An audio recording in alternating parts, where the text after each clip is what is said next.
Welcome to tropical London and to the next presentation, the next invited lecture by Professor Julian in the series of invited lectures organized by the Institute for Sustainable Heritage here at UCL. My name is Matthias Sturridge and I'm Deputy Director of the Institute, and I have the pleasure of welcoming Professor Julian Richards of University of York and introducing him to yourselves. Julian is Professor of Archaeology at the University of York and is also the Director of the Center for Digital Heritage, Director of the Archaeology Data Service, and since October 2013, Director of the White Rose College of the Arts and Humanities. Since 1996, he has been Director of the Archaeology Data Service and co-director of the e-journal Internet Archaeology. He's also a leading Viking specialist, and his archaeological research has focused on the impact of the Vikings on Anglo-Saxon England. He's currently working on the Viking Great Army of the 1860s and 1870s. 860s and 70s. It would be problematic if there were. And particularly their winter camp at Torks in Lincolnshire. The topic today will it have anything to do with Vikings? I'm afraid there aren't going to be any Vikings, so if you wanted Vikings, you better leave now. That's another lecture. But nevertheless, an incredibly interesting topic, and we will be made to think about the heritage of the future and how we make sure that the bits that we produce today remain preserved and of interest to future generations. Over to you, Julian. Thank you very much for that introduction, Attia, and thank you for coming out on such a lovely evening. I would have thought that the sun and a glass of wine somewhere would have been a more attractive draw than digital preservation, but I'm very pleased that you are here. Well, I'm actually going to cover a range of things fairly briefly that come under this general umbrella, talking both about the challenges of digital data and some of the opportunities that it provides. The challenges being first and foremost, I'll spend quite a bit of time on digital preservation, but also the issue of then having preserved all this data, how do we find it? And the old problem of the drowning in data syndrome and the difficulty of actually, amongst all this wealth of data, finding what you're interested in. I'll say a little bit about the wider political and economic context, the open data movement, which leads us really into opportunities, both from the dissemination of the data, but also the linked publications, electronic publications. I'm inevitably going to draw a lot on my own experiences, both with the Digital Preservation Service, the ADS, and our e-journal Internet Archaeology, both of which have been running since 1996. And if time at the end, I'll say a little bit about current European initiatives and how what we do in the UK fits into a broader picture in this arena. And if you want to know about Vikings, you'll have to do that over a drink afterwards. Challenges and digital preservation challenges.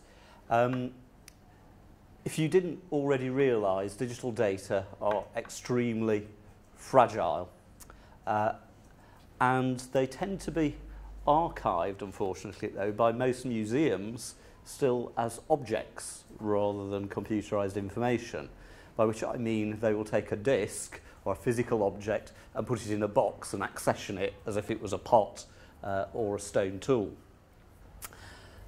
We need digital data standards for formats of how they should preserve the data and the processes by which they should preserve data.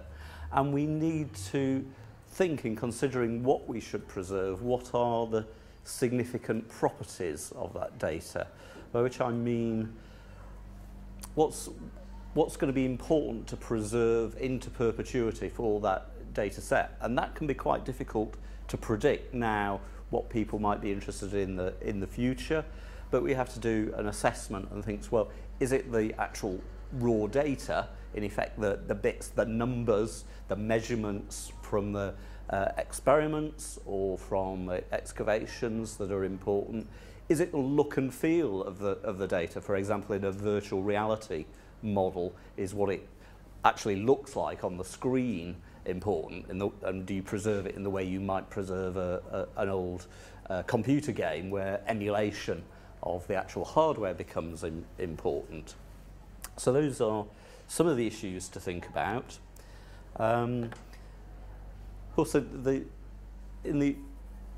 in archaeology, there are special issues with digital preservation in that where we do fieldwork, that is we are generally destroying the primary data. Excavation, it's a cliche that it's an unrepeatable experiment. We dig something up, we destroy it. It's equivalent of a historian reading a document, taking a few notes, and then burning their original document. So it's a special case in that way. And similarly, across a lot of the archaeological science as well, it may be very difficult to recreate the particular circumstances of a particular analysis or experiments, and one needs to consider whether we should be, how much you should be preserving of that. So there are those sort of philosophical, ethical issues. There are also some quite fundamental physical issues. I think there are probably a few people in this room who remember some of these media formats. I won't embarrass them to say how far back they go. I'll hold my hand up. I go back to punch cards. There, my PhD thesis was on those.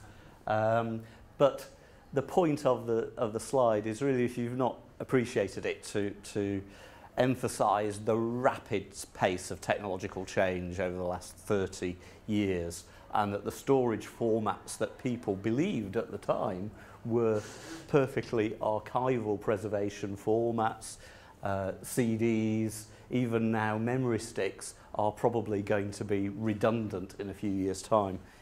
This computer doesn't have a DVD or a CD drive on it, so it'd be impossible for me to read anything that was on a DVD on that.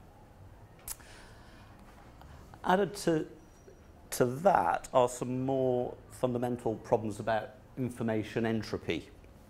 And this is quite a famous diagram which sets time going up along the bottom axis and information content, which is at its maximum up there and then drops to 0 over time.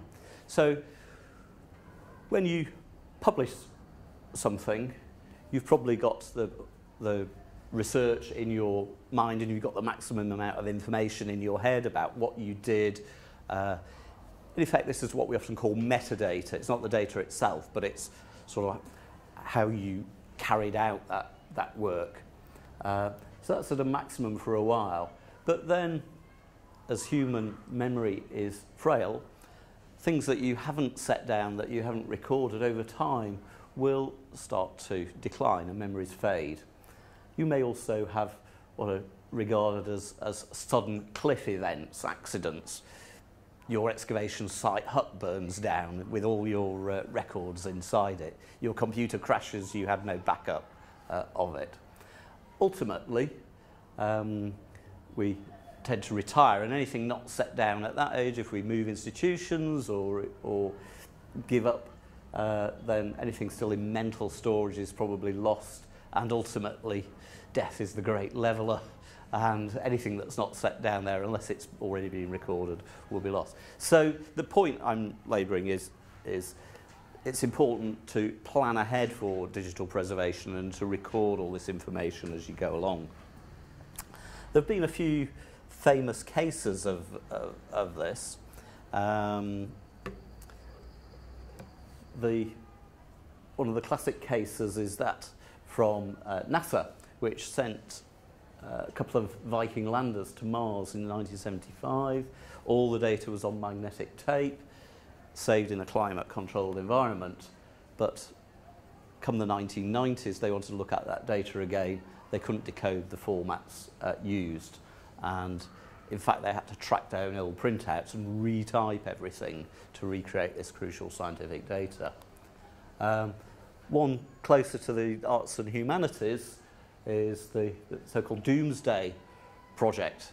As an archaeologist / historian, I make use of William the Conqueror's Doomsday book, his taxation records for England.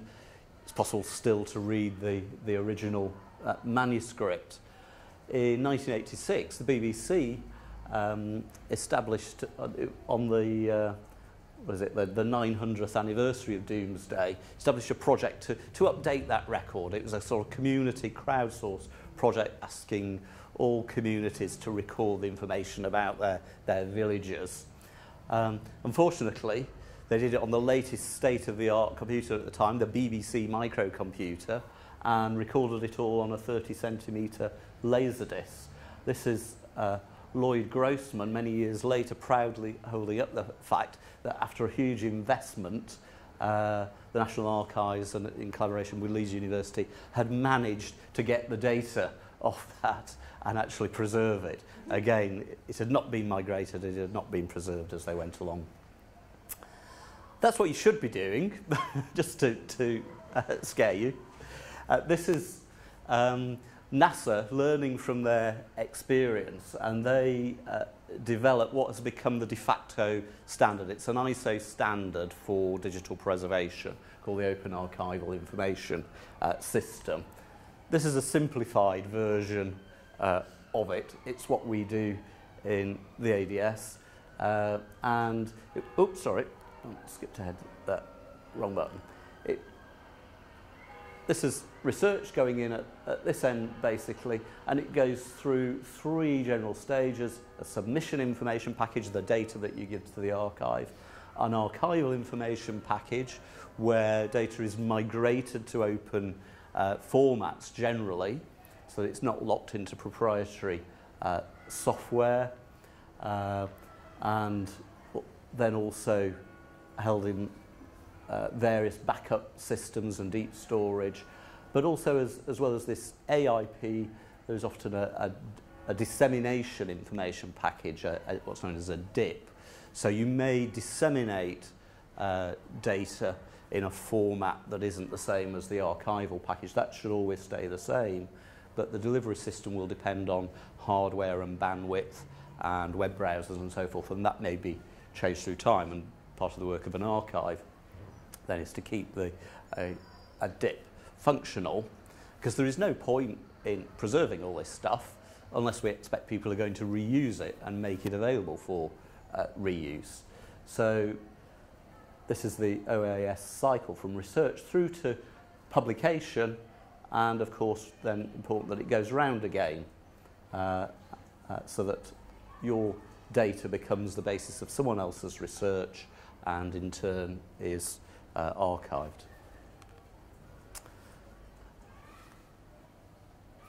Now, that's the sort of a brief intro to the preservation side, just to set also the challenges of access. In archaeology and heritage, the published data are often relatively limited. Certainly most archaeological fieldwork, many people here will know, is recorded in what is known as grey literature, effectively unpublished reports. The data are not easily searchable. Data tends to exist in a number of silos, and access to it can be quite difficult. Some of you may remember the sort of traditional view of an archaeological archive. This slide may be a bit dark, but you may recognise the closing sequence from Raiders of the Lost Ark, where the Ark of the Covenant is carted off into the FBI's or the CIA's physical storage. Given that their digital data is probably treated in the same way, hence the comment that somewhere in that massive archive is your own data set. So finding stuff is then the second challenge. But I just want to say a little bit about the wider context. You're all well aware, I'm sure, that in the context that we work now, there is a lot of emphasis upon open data, and this is policies that are reinforced by our funding bodies, our research councils, in terms of saying that publications must be open access, our data which underpins those publications should also be made available. Most universities have been introducing policies around this. This goes back to wider political initiatives and was ratified really by the G8 nations in 2013. And the G8 Open Data Charter set out 5 principles that, and this, a few years later it was extended explicitly to include heritage data unless there were specific reasons of security, such as threats to sites, whereby that open data shouldn't be open by default. So that was the first principle. Second was that they wanted to increase the quality of that data and the quantity of it to expand on the possibilities. That it should be in a format that would be usable by all, not just by the academy, but to enable citizen science. And that led to sort of 2 general underpinning principles, that by making data open, it leads to improved governance, and also by releasing it, it can lead to innovation.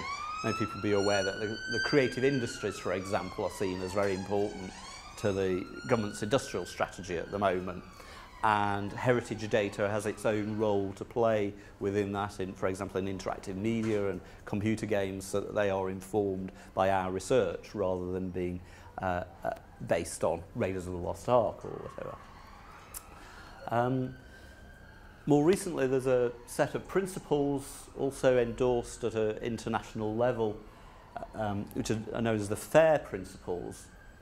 These were first proposed at a workshop in Leiden in 2014 and endorsed by the G7 science ministers in 2017. FAIR means findable, accessible, interoperable and reusable. And that sort of should be fundamental to all planning for digital preservation. You should be able to find it, and that implies things like using DOIs, permanent digital object identifiers. Should be accessible, should be open data online with clear licensing policies, such as a Creative Commons license. It should be interoperable, so that data doesn't exist in little individual islands, but you can bring together data sets that are comparable. It should therefore it means you use similar control vocabularies, that it's conformant with similar data standards, so that it can be aggregated. And linked to that, it should be reusable. I think that again goes back to the licensing models. So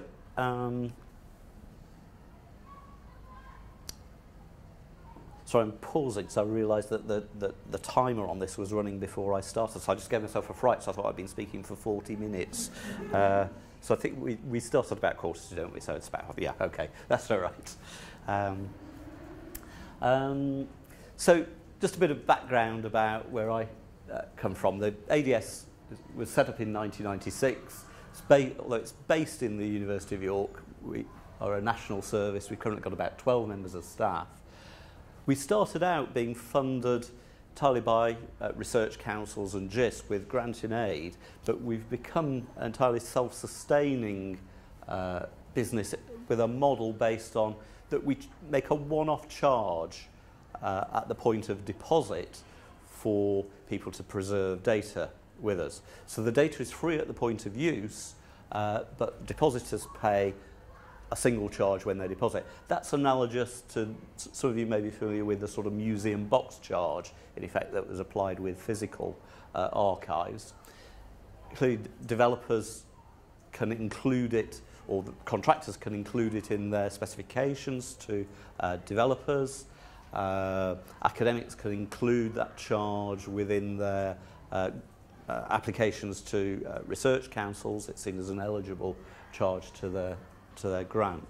And it's a model that has subsequently been adopted by other heritage data archives in other countries, though it sometimes depends on the sort of political regime in those countries, whether it's the appropriate one.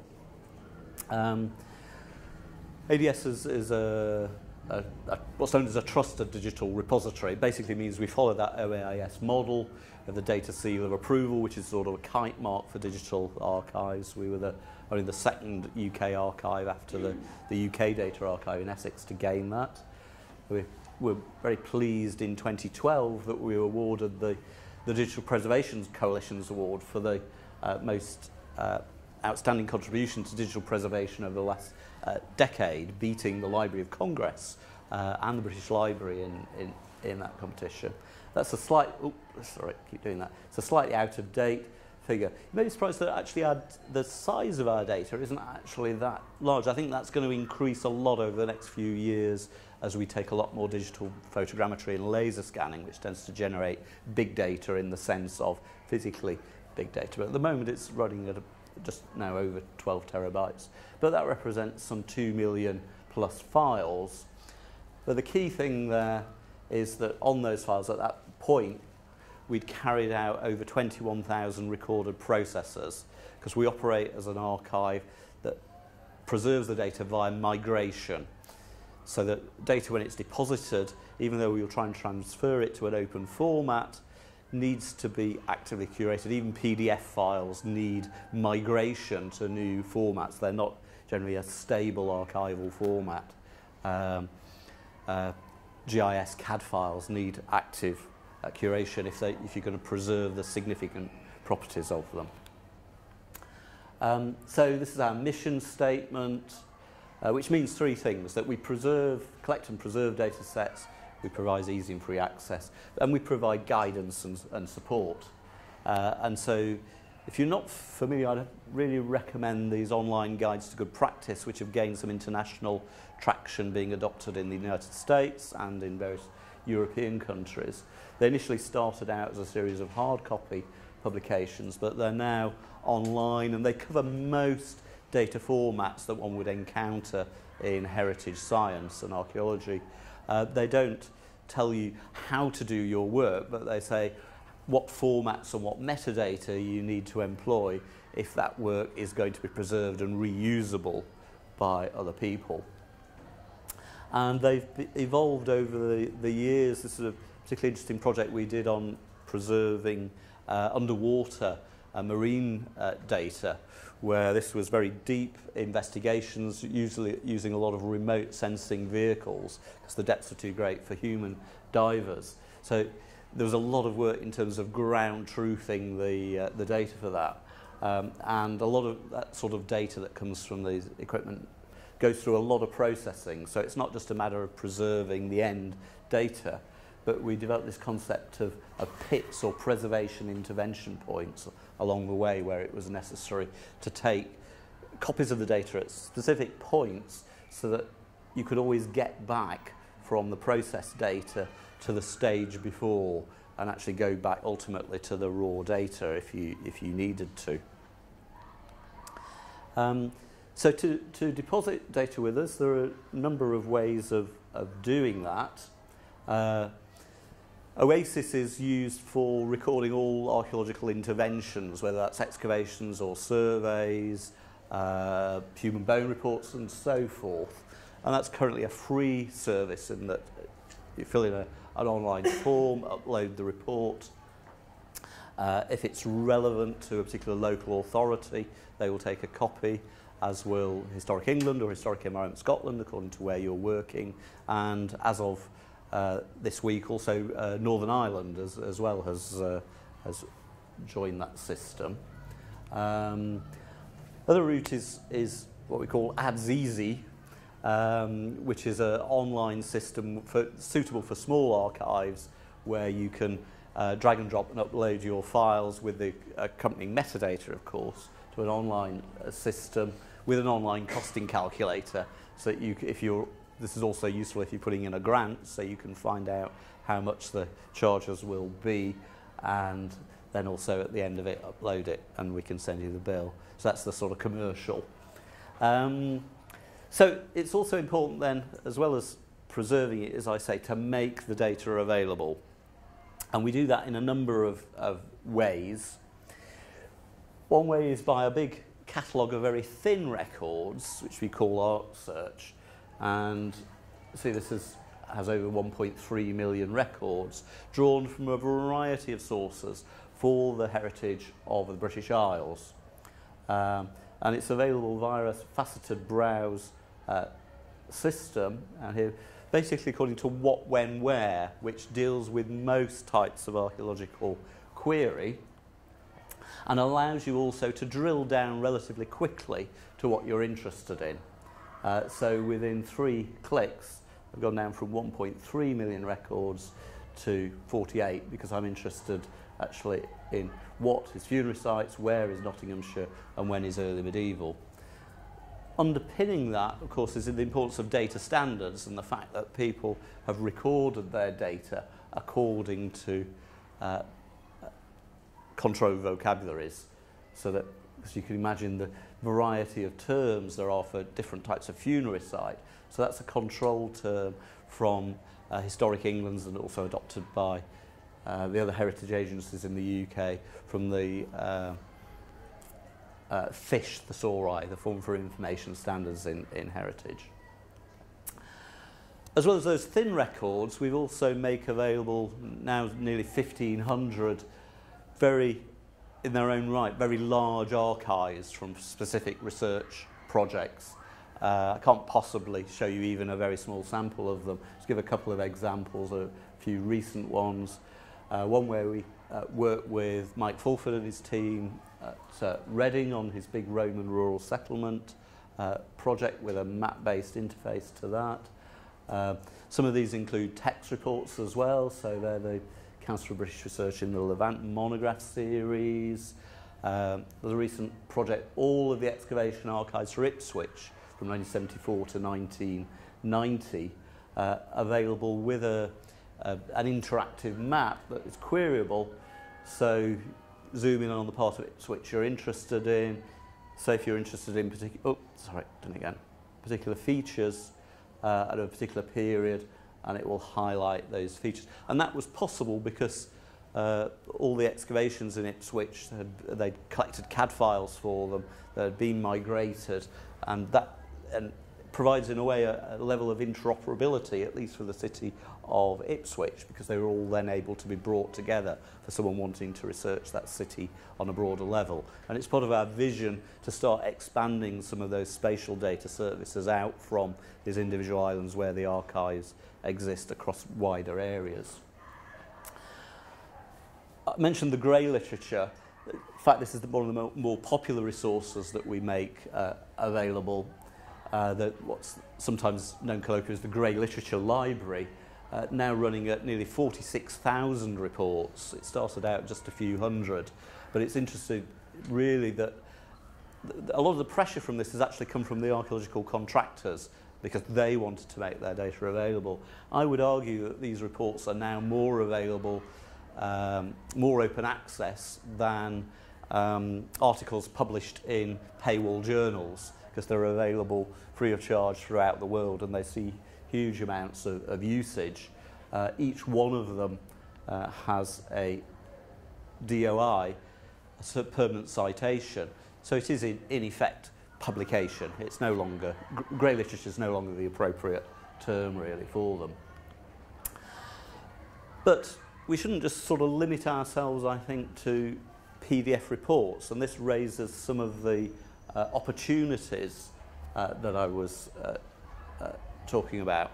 And we've benefited from being in the same institution as the first peer-reviewed, fully online e-journal, Internet Archaeology, which allows us to provide seamless links from data to interpretations of data. So when you write your article, you're writing a story based on data.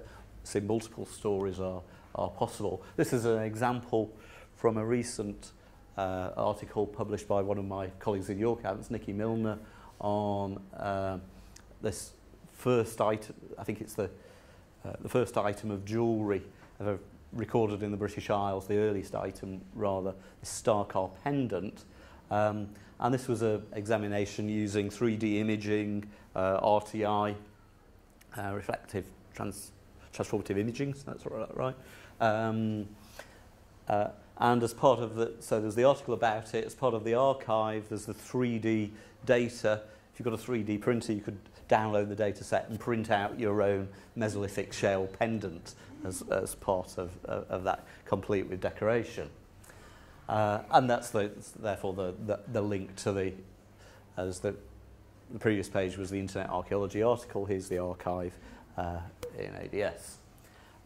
And we did a lot of exploratory work in this particular project, making the leap, linking electronic archives and publications on this.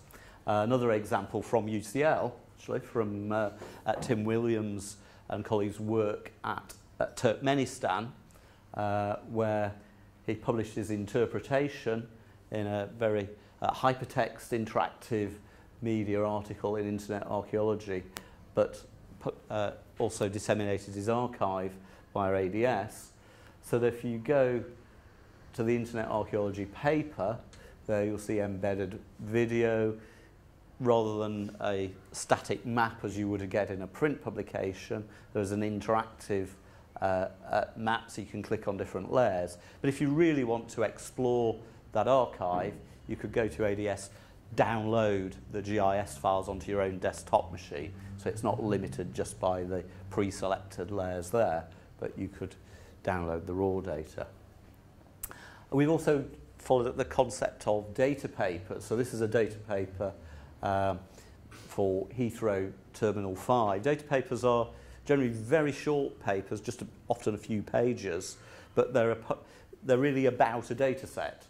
So this links to the Heathrow Terminal 5 excavation archive, and the authors wrote about the reuse potential. That's the focus of the paper, is what could this data set be used for?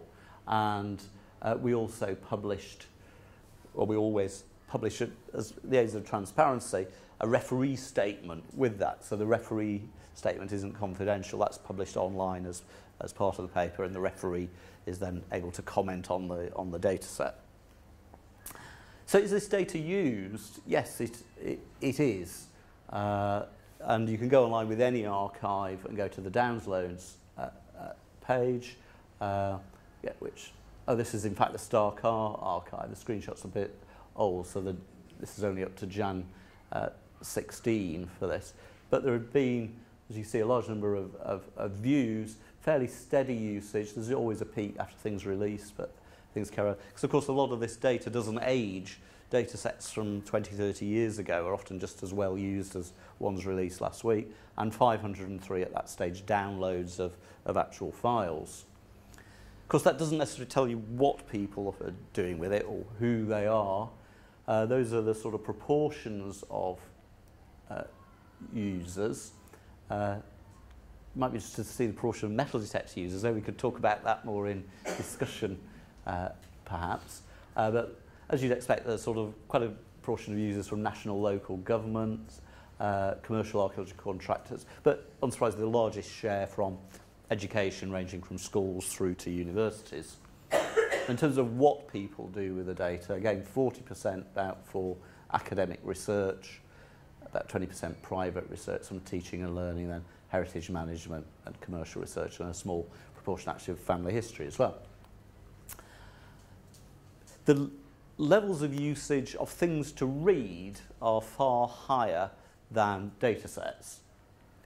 So if you look at the download figures for some of the journals, open access journals, backruns of that we have online, medieval archaeology, CBA research reports, the access there is in the thousands, whereas for 3 data sets here, the Royal Opera House excavations, mucking, Cleatham Anglo-Saxon Cemetery selected through at random, the access uses there are in the tens. But of course, it's very difficult to compare apples and pears in that way, and just one reuse of a data set which generates new research, have far higher value or significance than someone downloading an article and reading it. And one point I wanted to make, which is what part of our raison d'etre really, is that we want to avoid people having to go out and recollect data, even if they could, because data collection is very expensive. There's just some examples there of various synthesis projects which have been funded by research councils based on trying to gather together data from disparate and dispersed data resources. So in my own project, which was using a relatively easy to use and single resource, it took 2 years of data cleaning to massage the PAS data into a format that we could use. So we gave that back to them, so we didn't want to have to go through that again. But you see some other examples going back. Richard Bradley's famous synthesis project on British and Irish history. 3-person years of that was going around trying to find the grey literature for that, which now would be a lot easier via our library. And this is a bit of a dated survey, but one done by the Research Information Network of sort of the impact of data preservation. I won't go through the figures in detail there, but it gives some examples there of how respondents felt that the existence of the ADS had provided new opportunities for them in terms of permitting new types of research. And you don't have to take our word for it. And we don't often measure economic impact of things in heritage. But this was an interesting survey that was done by, it's commissioned by the JISC. It was undertaken by Charles Beagrie, who's a digital preservation specialist, but also John Houghton, who's an economist at the Centre for Strategic Economic Studies at the University of Victoria in Australia. It's a 2014 survey, and Houghton had developed a methodology for measuring in economic terms the impact of data services. So he worked out how much it costs to run ADS, which was about 1.2 million per annum. About 700,000 of that was money that we were spending, employing people, maintaining our own infrastructure. This 465,000 was what it was estimated depositors were spending in terms of doing their own preparation of their data sets, which also costs money for them to do that. The direct use value of that, i.e. what they were getting out of that, was a little bit higher, 1.4 million per annum. But in terms of the longer-term efficiency gains, having aggregated data together and based on methodology looking at the time saved by people that then were reusing that data, that was estimated at between 30 million to 58 million per annum, which comes out at efficiency gain of 7 hours per person per week, or the take-home message, which I like, is for every £1 invested in ADS leads to a return over about a 30-year period, potentially up to £8.30. High Speed 2 went ahead on the basis of a return of £2 for every £1 invested in it. So that was the economic case for a new railway. I think the case for data archiving is stronger than there. But I think it's what we need to do more in the heritage sector, is sell this sort of economic value of what we do. How are we doing for time limit here? Yeah. So I'm just really briefly then, as I said, I'll say a little bit about the European aspect of what we're doing as well. Because a lot of archaeological problems and heritage problems that we work on are not governed by specific national boundaries, and I suppose as we go through Brexit, this is particularly topical. Many archaeological research questions that I'm interested in, for example, with Vikings or so forth, I don't just want to look at sites in the British Isles, I need to look at sites in Scandinavia as well and other parts of Europe. This applies whether you're studying everything really from the Paleolithic to the present day. And many years ago, Henrik Jarl Hansen, famous Danish archaeologist, published this diagram. I don't know why he chose octopuses as for joining up this concept of joining up archives across Europe, but he did and published it in these CAA proceedings. And we've been subsequently working on a number of projects to try and facilitate that. The most recent of these that came to a close last year, and we're hoping that we will move into the next phase of this early next year for another 4 years, is Ariadne, which is a European-funded project with the aim of integrating the various otherwise fragmented data silos of archaeological digital repositories which are starting to develop across Europe and ultimately then beyond, so that their data could be interoperable. So this included 24 partners in 18 countries, and had a number of activities, community building, including transnational access mobility of researchers, running training events and special interests groups. One of its outputs that it developed was a portal linking together lots of European archaeological data sets. And you may recognise this old conundrum of the where, when, what type search. A simple, their sort of Google-like type and hope search, but also these introductions to, in effect, a faceted system according to the three facets. So if we look at where, here's a sort of heat map for just part of Europe with a lot of heat, a lot of data points around the UK. And you can drill down through that now down to 35,000 resources, going right down to a particular area. These are all, because I've drilled down in the UK, these are all data sites provided by us. This is being harvested, rather it's not data that's been copied, it's taken from our server. It's the principle of sort of multiple shop windows, the cardinal principle of databases that you only hold the data once, but you reuse it many times. Ultimately drilling down to a specific site and the metadata about it, in this case a local, relatively local example, number one, poultry, with sites that are both thematically similar according to the metadata and geographically similar, and ultimately allowing you to go from the portal by clicking on the link there to the particular archive on the ADS, and ultimately going down to the raw data if you want the PDFs or indeed the CSV spreadsheets for that excavation.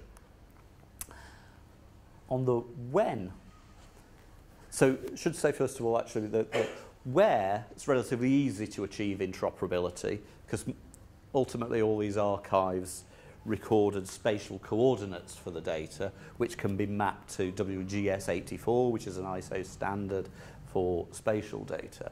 So that side was relatively easy.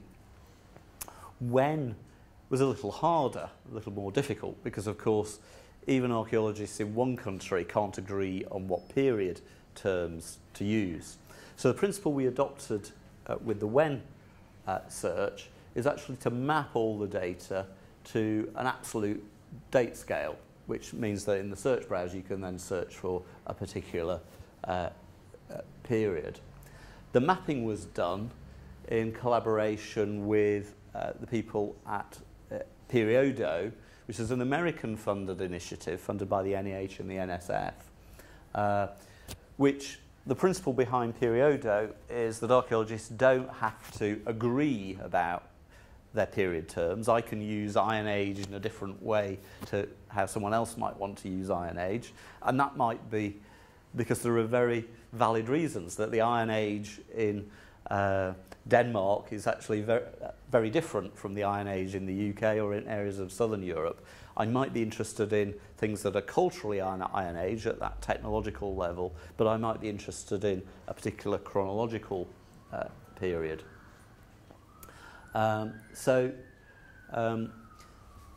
Using PeriodO, it's just a matter of declaring how, if you use a particular period term, this is actually one of the FASTI defined data sets, I think, that was harvested by Ariadne. It comes from the Ariadne data collection. I don't even recognise the language there that's being used for that, but there are the dates as defined for that were then applied in Ariadne. And then finally, the what, again, and this is the most complex one to deal with archaeology, because every country has their own, well, if you're lucky, they have their own thesaurus or thesauri for subject matter of archaeology. There's a sort of word cloud of some of the terms applied.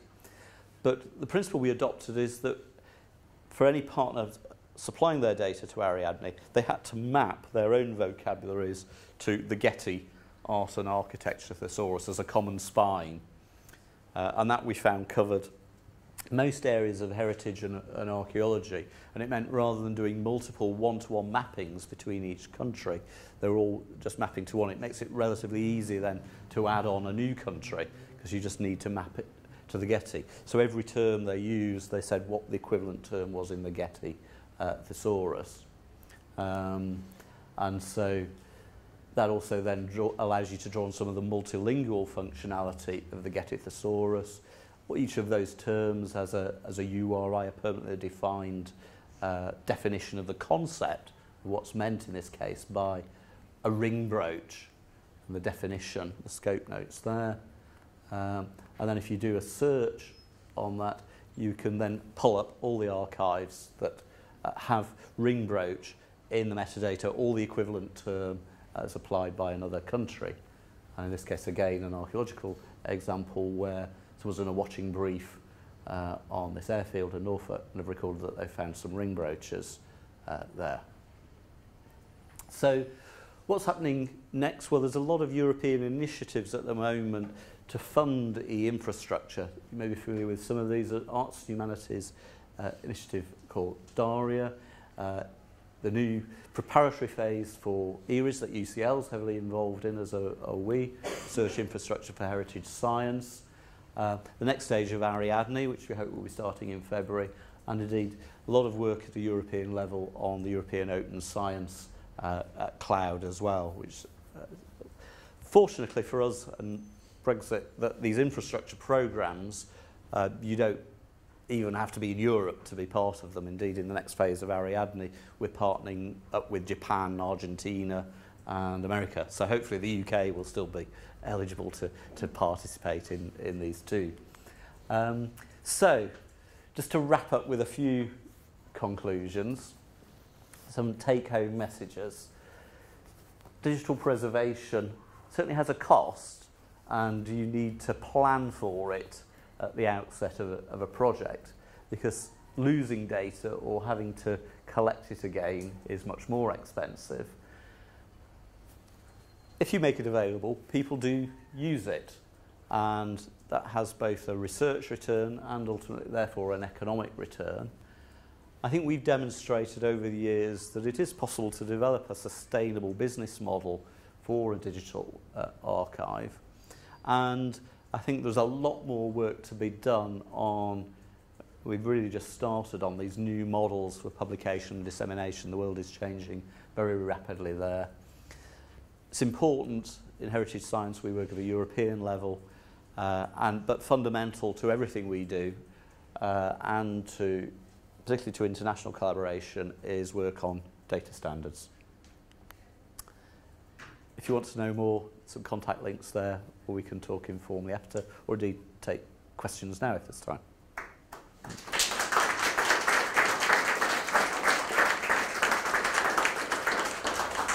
Thank you so much, Julian. This was a fascinating talk. And can I just remind everyone that we're being recorded, so if you're asking a question, please do let us know who you are and where you're from. And I'm opening Julian's talk for discussion. Please, question in the back. Hi, I'm Mark Carney from the Institute of Sustainable Heritage. I just have two real quick questions around digital preservation. The first one is you had a slide that said you had about 2.1 or 2.2 million objects or files. Files, yeah, digital objects, yeah. Which is akin to a museum having 2.2 million objects. I'd like to hear your opinion on whether or not we're very close to getting a national digital museum that has the same kind of remit as the other national museums, but for born digital or just digital files in general. And the second question is, tacked onto that is, what's the tech industry doing about this? Is the private tech industry aware of it from a national point of view? Yeah. Are they doing anything about it? Yeah. Yes and yes, briefly. I think we probably are getting close to a national virtual museum, but it's distributed. It's not in any one place because each institution, I mean, the British Museum has put a huge amount online, just to take one example. Historic England has as well. That's why these sort of portal type initiatives are quite important, so that as a user you don't have to go to multiple places to find what you're interested in. So yes, I mean it's a long process, and undoubtedly there are massive legacy issues in many museums, but also large digitisation projects going on. Second part of your question about industry, I think generally a lot of the commercial sector is certainly the sort of banking area and financial sector are very aware of the fragility of digital data, and it's very important, particularly in those sectors, that they keep records, and in the sort of the public sector as well, in sort of government departments. So there's a lot of we're not doing this alone. There's a lot of expertise developing in the wider digital preservation community in the UK and internationally on this. Archaeology is a particularly difficult area. Many of them, the financial industries, for example, only have to deal with a limited number of file formats. It's basically a lot of spreadsheets and text.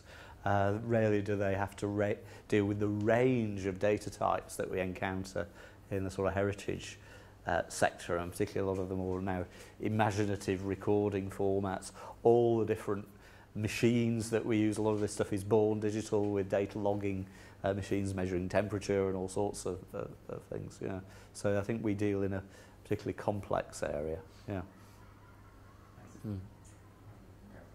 My name is Catherine. I'm a lecturer here at the Institute. I wanted to ask, what's the scope for and how much are kind of data mining tools used with the service? Like are people, looking at documents and reading and looking at photographs, or is there other kinds of research? Yeah, no, that's another good question. There's a huge amount of scope for data mining, and I mean, I'd like to think that there's a lot more future research projects can be done in this area, particularly when you see the sort of now volume of text. We've done some experimental work ourselves in a form of data mining in terms of, I mean, indexing a lot of this grey literature, for example, and now backlog journal articles, which are rather than having to manually enter all the index terms, as you might have to do with an Oasis online form, or the old days sort of manually index a paper.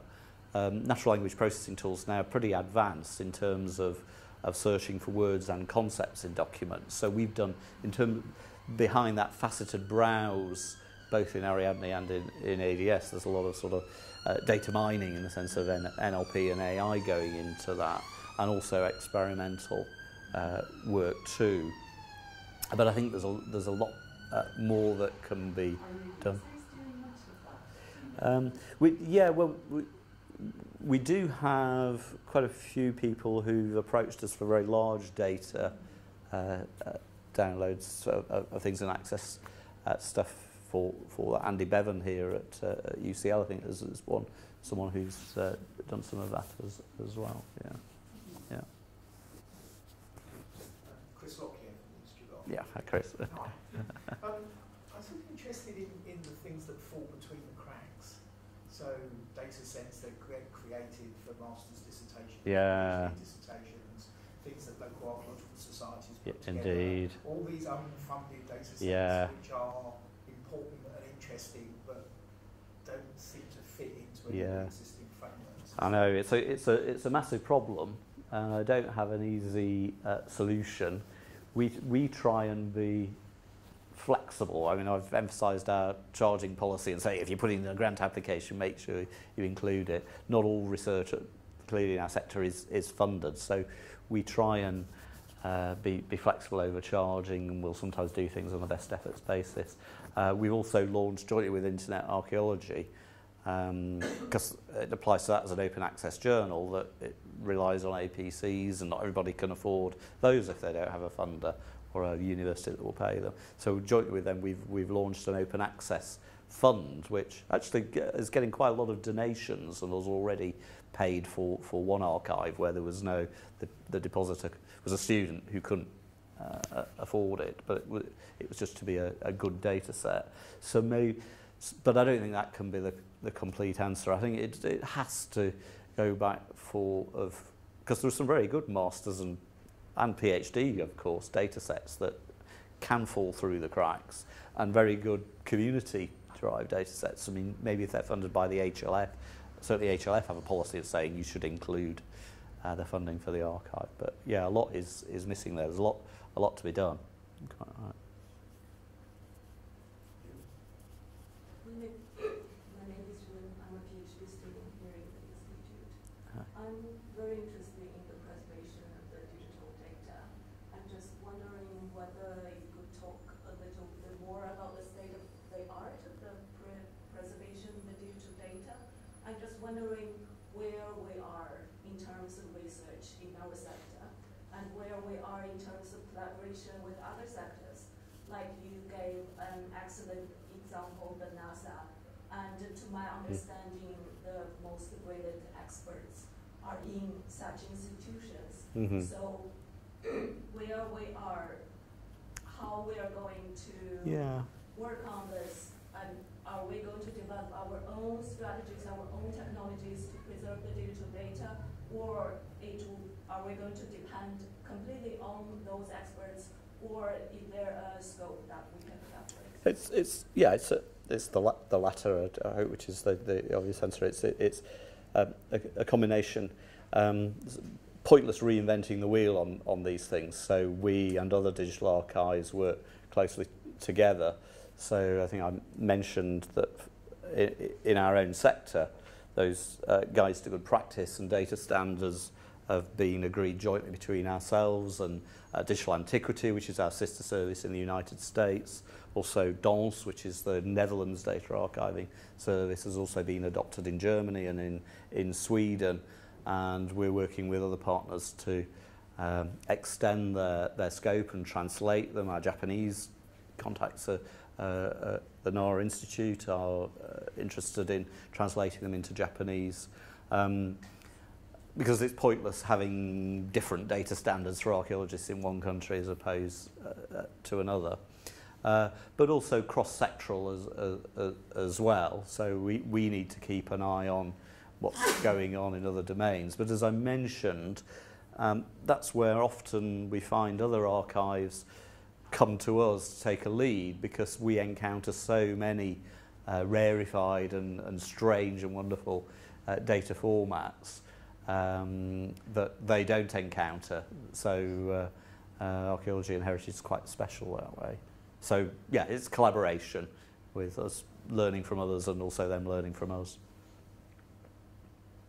Does that answer your question? Yeah. Any more questions at all? Yes, Anna? I'm also a lecturer at Oasis. You were just talking about the diversity of formats and of data that you have to deal with. And I imagine that a lot of the formats that you deal with are actually obsolete as well. Mm-hmm. Is data migration enough? Or do you find that in order to reuse that data, you have to do further thinking from just the computational migration? Yeah. We have a list of acceptable formats and preferred formats for deposits. So those cover most areas. So if people have, if someone came to us with data that they'd collected 20 years ago and it hadn't been migrated, we would probably struggle with that. But generally, we're working with people who are collecting the data now, so it's in a format that can be put into a more open format and reused. It goes back to the significant properties, though. There are some formats, particularly in the sort of VR world, that we would struggle to guarantee that particular format would be usable. But it's what the significant properties are. So is it sufficient there, if you're interested in the look and feel, to actually capture a movie, a fly-through of a VR, which will give future users an idea of what it was like, but also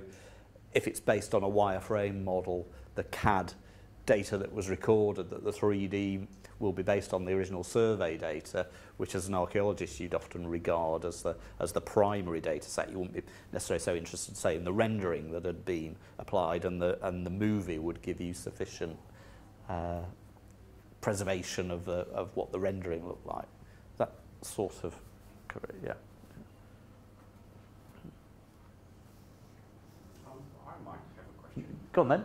I wonder about, I'm not looking for a job, but I'm just wondering about the business case that you have. There's a deposit, there's a payment required at the point of deposit, right? Indeed, yeah. Does that assume that preservation occurs at the point of deposit, or not entirely? Do costs of preservation increase with time, and how have you built that into your business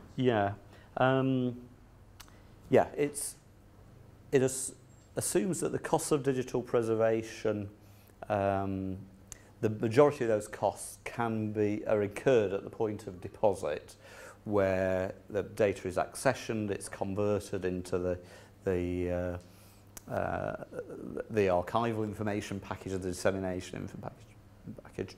But as I mentioned, you might need to create new dissemination information packages down the line as browsers change and so forth.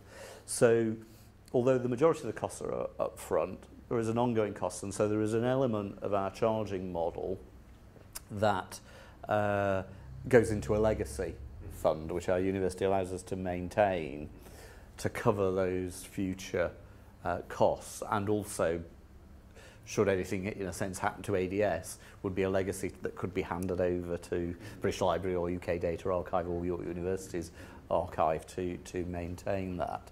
So that's the sort of important insurance policy to cover those. But I mean, from our experience, so far we've felt that if you sort of because costs are going down of the storage, although data sizes are going up, that if you cost for something, for preserving something for about 20-25 years, that probably ultimately covers it into perpetuity, if that sort of makes sense. Yeah. Where do you draw the line? What does not belong into ADS? Although we like people to give us their diaries and the more personal information, so we can't take sensitive personal data, so none of that would go in. In terms of discipline scope, it's anything really in terms of tangible heritage, I would say, so above, below ground, broader heritage. If it's to do with the past or an archaeological methodology applied, then of any type, it would be within scope for us. Yeah. Fantastic. Yeah. Okay. Any more questions emerge? Yes. I have one question based on your questions about. Sorry, I'm Charlotte from Institute of Archaeology of Heritage. Okay. So I'm wondering, basically the data, or if I'm understanding the right way, basically the data you include in your database is more about academics, so use more for the professional reasons or commercial reasons. Will your database find future, the possibility to find a position in the development of public archaeology, like provide some information for publics? Oh, absolutely, yeah, and quite a significant proportion of our use is from wider public doing personal research. In the UK, there's maybe unusually in Europe, there's quite a Chris mentioned local archaeological societies before, massive interest in that, and they make a lot of use of this when the community archaeology groups where they're going out and doing fieldwork, or simply people that mentioned there was about 1% of our usage was family history, and that's actually, I guess, people having found that their ancestors lived in a particular village, wanting to know, well, what do we know archaeologically about that area in the past? So yeah, I wouldn't like to give the impression that this is primarily either for academic use or professional use. Given its open access, I think it opens up it's much more inclusive than that. Yeah. Let's give Professor Richards a break.